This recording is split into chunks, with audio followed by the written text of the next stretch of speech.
Jai Shri Krishna. This video is for Geeta Olympiad 2025. My name is Shobha Rani Darshi. I am now reciting Bhagavad Gita chapter 9, Navamodhyayah, Rajavidya Rajaguhya Yogam. श्रीभगवानुवाच इदन्तु ते गुह्यतमं प्रवक्ष्याम्यनसूयवे ज्ञानं विज्ञानसहितं यज्ञात्वा मोक्ष्यसे शुभात् राजविद्या राजगुह्यं पवित्रमिदमुत्तमं प्रत्यक्षावगमं धर्म्यं सुसुखं कर्तुमव्ययम्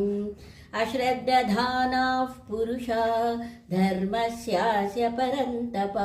अप्राप्यमान् निवर्तन्ते मृत्युसंसारवर्त्मनि मया ततमिदं सर्वं जगदव्यक्तमूर्तिना मत्स्थानि सर्वभूतानि न चाहन्तेष्वस्थितः न च मत्स्थानि भूतानि पश्य मे योगमैश्वरम्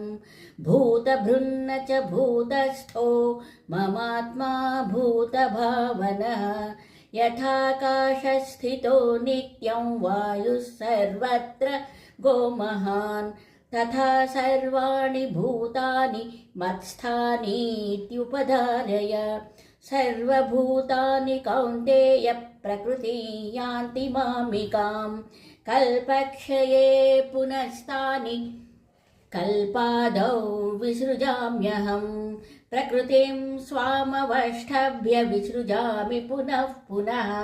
भूतग्राममिमं कृत्स्नमवशं प्रकृतेर्वशात् न च मान्तानि कर्माणि निबध्नन्ति धनञ्जय उदासीनवदासीनमसक्तं कर्मसु मयाध्यक्षेण प्रकृतिः सूयते सचराचरम्